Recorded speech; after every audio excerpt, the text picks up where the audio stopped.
ገበያ ላይ ካለች እንገዛታለን። እሺ እሺ በቃ አሁን ሶቴው ላይ ቆርፈስ። የምን ቁልፍ ነው ደግሞ? የላይኛው ክፍል። የየትኛው ክፍል? ተከፍቶ ማያውቅም። እሱ ደግሞ ምን ይሰራልሃል? ፈለኩታ። ለምን ፈለኩት አልኩሽ እኮ። ከዚህ ሁሉ ዓመት በኋላ ለምን ፈለከው? ማሚ የርብቃን ጫማ እዛ ክፍል በር ላይ ያዟ አግኝተዋለች። እንዴት ሆኖ? እሷ ወደዛ ሄደ ታውቃለች? ኧረ በጭራሽ ክፍሎቹን አታውቃቸውም። አዎ ርብቃ እርጉዝ ናት። መቼ ማለት? እንዴት? ያኔ መድኃኒት ነው የወሰደችው። የምርሽ ነው ልጅ? አዎ አቤል። እንዴ ቆይ እንዴት? ለምን አልነገረችኝም? ልትነግር ነበር እኮ ግን ያው ሰሞኑን በማሚቴ ጉዳይ ተጨንቀስ ነበር። በዚህ ስሜት አልነግረውም ብላለች። ቆይ ግን ለምንድን ነው ልጅ ሁሌ ለእኔ በማሰብ ራሷ ነው ትጎዳው? እያመማት ሐኪም ቤት እኔ እንኳን ስላት ደህና ነበረ መልሱ። ቆይታ ነው እኔ እንጃ። ማዘሯ አዞ ይኸውልሽ፣ ያየሽው ነገር ካለ እውነት ንገሪኝ። ኧረ ወፍ ማዘሯ፣ እኔ ምንም አላየሁም። እና ምንም የለም? አዎ ምንም የለም ማዘሯ። እሺ ይኸውልሽ፣ እዩ ላይ የተለየ ነገር ካየሽ ግን ቶሎ ንገሪኝ እሺ? ምን ማለቴ? እንዲሁ እንግዳ ነገር። እንግዳ ከመጣ ነው ማዘሯ። ኡፍ አንቺን እኮ ማስረዳት በራሱ ትልቅ ስራ ነው። አዞ ስላልገባኝ እኮ ነው። ምን ሆነሽ ነው? ማነው እንደዚህ ያደረገሽ ርብቃ? እኔ እንጃ እዩ፣ እኔ አላውቅም። ሲሄዱም አላየሻቸው? ጥቁር መኪና ይቻላል። ቆይ ማነው እዚህ ያመጣሽ? አላየሻቸውም? አዎ አላየኋቸውም። አስረውኝ ነበር። ከዛ ጂን ፈተው እዚህ ጋር ሆነዋል። ታርገው ነው የተሽዋል? አይ አላየሁት። አቤል እየደከማ ነው መሰለኝ። ይዘናት እንጂ። አዎ በቃ እንሂድ። ልጆች ሄዱ። እኔ እንጃ ማለት ከወጡ ቆዩ ግን የት ሊሄዱ አላውቅም። እሺ ያለሽ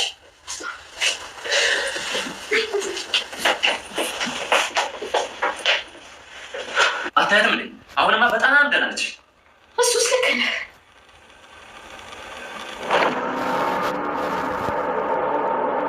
ማሚቴ የርብቃ ጠፍቶ መቅረት ግራ ስላጋባት አዙን ወይም አዜብን ኢዩኤል ላይ የተለየ ነገር ካየሽ አሳውቂ እያለች ነበር። አቤልም እዚህ ጋር ነፍሰ ጡር ናት ርብቃ ወይም እርጉዝ ናት ሲባል ስለሰማ በጣም ግራ ተጋብቷል። እንዴት ሊሆን ቻለ? መቼስ እንዴትስ እያለ ነበር። የባለፈው ጊዜ የተሳሳታችሁ ጊዜ መድኃኒት መውሰድ ያለብሽ አሁኑን አስወጪው ባልካት ጊዜ መድኃኒቱን ልትወስደው አልፈለገችም ነበር። አቤል ግን ያኔ እንደዛ ቢላትም አሁን ላይ ግን እንዴት እንደዛ ሆነ? እኔ እኮ እንዴት አልነገረችኝም? ልትነግረኝ ይገባ ነበር እያለ ነበረ። አንተ ከማሚቴ ጋር ጥሩ ስላልሆንክ ልታስጨንቀ ስላልፈለገች ነው እያለችው ነበረች። ኢዩኤልም መገተውን ራሱ እንዳላደረገው ሁሉ አቤል ሲጨናነቅ አብሮ የተጨናነቀ ለማስመሰል እየጣረ ነበር። አዜብም እዚህ ጋር የተዘጋ ቤት ጋር አንድ የርብቃ ነጠላ ጫማ አለው ብቻ አገኘሁት ስትለው ያን ክፍል ለመክፈት አቤል እየጣረ ነበር። ማሚቴን እባክሽ ድሮ የምሳሳላት የምናፍቃት እናቴ እንድትሆኝልኝ እፈልጋለሁ፣ ቁልፉን ስጭኝና ልክፈተው እያለ ነበር አቤል። ማሚቴም በጭራሽ ከዘመናት በኋላ ለብዙ ዘመናት የተዘጋ በር አሁን እንዴት እከፍታለሁ? ቁልፉንም የት እንዳለ የማውቀው ነገር የለም ያለች ነበር። ኢዩኤልም እንግዲህ የርብቃና የአቤል ጭንቀት ልቡን ያራራው ይመስላል። የማታውቀው ቦታ ወስዶ ጥሎ ለአቤል ቴክስት በመላክ በማያውቀው ቁጥር እዚህ ቦታ አለች ና ውሰድ የሚል አብሮ ሄዶ ደግሞ ለማንጣት አብሮ ይሄዳል። ሰላም ጤና ይስጥልኝ ውድና የተከበራችሁ በመላ ያለው ያላችሁ ኢትዮጵያና ኤርትራ ልጆቻችን እግዚአብሔር ይመስገን ደህና ነኝ። ርብቃ ክፍል 21ን አብረን እናያለን። የባለፈው ክፍል የርብቃ ጓደኛ ሪች እኔ እኮ ብቻውን ብትሆን እንደዚህ አልጨነቅም ነበር፣ ርብቃ እኮ እርጉዝ ናት፣ 2 ሰው ናት እያለችው ነበር አቤልን። አቤልም እንዴት ሊሆን ቻለ? መቼስ እንዴትስ እያለ እየተጨናነቀ ነበር። እንዴትስ ልትነግረኝ አልቻለችም? ለምንድን ነው እንደዚህ የምትሆነው? ከእኔ እንዴት ትደብቃለች እያለ ነበር። ሪችም ከማሚ ጋር በጣም ጥሩ ስላልሆንክ የሆነ ጭንቀት ውስጥ ስለሆንክ እንደገና ሌላ ጭንቀት ልትጨምርብህ አልፈለገችም እያለችው ነበር። እስከ መቼ ነው ለእኔ በማሰብ ራሷን የምትጎዳው እሷ?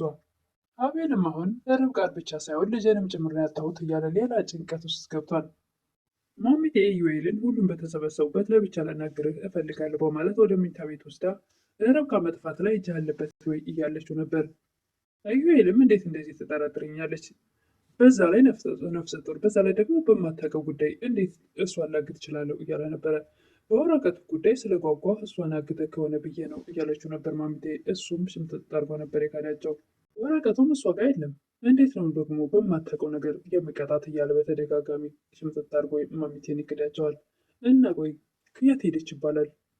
ከቤት ወጥታ ነበር እንዴ? ጠዋት ከአንተ ጋር ነበረች አይደል እያሉት ነበረ።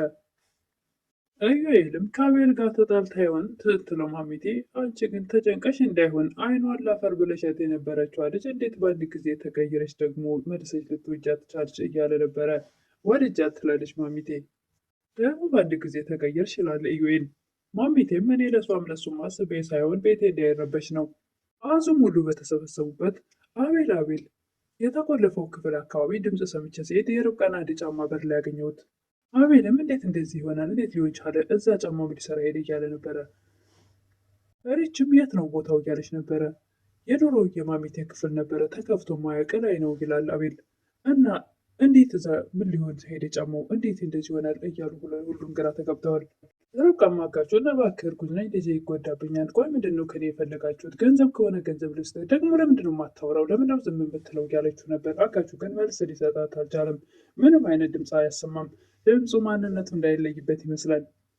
ርብቃም ላጋችሁ እባክህ ለአቤል ደውልልኝ፣ ድምፁን እንኳን አሰማኝ፣ ምንም አይነት ነገር አልነግረውም፣ ድምፁን ብቻ አሰማኝ፣ ምንም ሳላወራ ድምፁን ልስማው እያለች እየለመነችው ነበር። ደውሎ ድምፁን ካሰማት በኋላ ምንም አይነት ከአንደበቷ ሳትወጣ ምንም ሳትተነፍስ ጆሮዋ ላይ ይዘጋል። ድጋሚም እባክህ ድምፁን ልስማ እያለች ድጋሚም ይደውላል። አሁንም ይዘጋዋል። ሪችም አቤል ስልኩ እያነሳ ሲዘጋ በቃ የተሳሳተ ቁጥር ይሆናል ተኛ እያለችው ነበር ሪች። ወይንም ርብቃ ጋር ሲሄድ የርብቃ ጭንቀት፣ እዚህ ጋር ደግሞ አቤል ጋር ሲመጣ የአቤል መጨነቅ፣ ሁሉም የታየው ይመስላል። ርብቃንም እንድታገኘው ለማድረግ ይፈልጋል። በመጨረሻም ከታሰረችበት ፈቶ የማታውቀው ቦታ ወስዶ ይጥላታል። ርብቃም ትደውልና እወት መጥቶ እንደወስዳት ትነግረዋለች። ቦታውንም እንዳትማታውቀው ትነግረዋለች። በቃ ሂጅ ለመምጣት ሲል ኢዩኤልም ነገሮችን እሱ እዛ ወስዶ እንዳላደረገው ሁሉ በቃ እኔም ሂጅ አመጣታለሁ በማለት በመደሰት ፊቱን በፈገግታ ሄደው ሁለቱም ያለችበት ያመጧታል። በእርግጥም ወደ ቤት ከመመለሳቸው በፊት ምንም እንዳታይ በጥቁር መኪናና አይኗን ሸፍነው ነበር እዛ ቦታ ወስደው ጥለዋት የሄዱት። ኢዩኤልም ከአቤል ቀድሞ ፈጥኖ ምንድን ነው ያደረጉሽ ርብቃ እያለ ነበረ። ርብቃም ምን እንዳደረጉኝ የማውቀው ነገር የለም፣ ብቻ በጥቁር መኪና አይኖችን ሸፋፍነው አምጥተው እዚህ እንደጣሉኝ ነው የማውቀው። አቤልና ኢዩኤል ርብቃን ለሁለት ደጋግፈው ወደ ቤት ያመጧታል። ማሚቴም ከመምጣታቸው በፊት ለጓደኛዋ ለሪች ምንድን ነው ልጆቹ የት ሄደው ነው ቤቱ ጭር አለሳ እያሏት ነበረ። እኔ አላቅም የት እንደሄዱ እያለች ነበር ሪች። ማሚቴ ሪችን በምጠይቅበት ሰዓት ርብቃ፣ ኢዩኤል፣ አቤል ወደ ቤት ይመጣሉ። ርብቃም ጓደኛዋ ሪችን ሰላም ብላ ማሚቴን ሰላም ሳትላት ነበር የተቀመጠችው። ደግሞ ሆነች ነው እያሉ ነበር እሳቸው። አቤልም ፈጣሪ ይመስገን አሁን ደህና ናት ርብቃ። ማሚቴ ግን አሁንም በመምጣቷ ደስተኛ አይመስሉም። ፊታቸው እንደተኮሳተረ ወይም ደግሞ በቃ ደስተኛ እንዳልሆኑ ነበር ፊታቸው ላይ የሚነበበው። ማሚቴ ደስ ባይላትም አቤልና የምትወዳት ጓደኛዋ ሪች በጣም ተደስተዋል። አዙም ወይም ደግሞ አዜብ ከቀድሞ ከአቤል ፍቅረኛም ሆነ ከማሚቴ ከኢዩኤልም ቢሆን እያንዳንዱን ነገር እየተከታተለች ለእነሱ መረጃ እንድታቀርብላቸው አዘዋታል። እሷ ግን ምንም አይነት ነገር ርብቃ ላይ ጉዳት ማድረስም አትፈልግም። የአቤል የቀድሞ ፍቅረኛም ልጇ ጽንሷ እንዲወርድ መድኃኒት ስጪ ብላ አዛት ነበር። እሱንም በፍጹም በጭራሽ ላደርገው አልችልም ብላታለች። ማናቸውም ላይ ክፋት ልታደርግ አትፈልግም።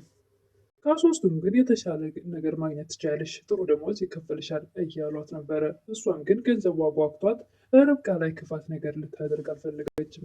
በስተመጨረሻም ማሚቴ የርብቃ እጅ ላይ የሆነ የእጅ ጌጥ እጇ ላይ አይታ እጇ ላይ እያፈጠጠች እያለ ነው ቪዲዮ ያለቀው። እንግዲህ በሱ ዜና ምን እንደሚከሰት በሚቀጥለው የምናይ ይሆናል። ለዛሬ የቀረብኩት ርብቃ ክፍል 21 የሚመስል ነበረ። ቀጣይ እስክንገናኝ መልካም ቆይታ እያልኩኝ ለምታበረታቱኝ እህቶቼ ምስጋናዬ ከልብ ነው። አዲስ የሆናችሁ ደግሞ ሰብስክራይብ እያደረጋችሁ ቤተሰቡን አበረታቱኝ እላለሁ። አመሰግናለሁ።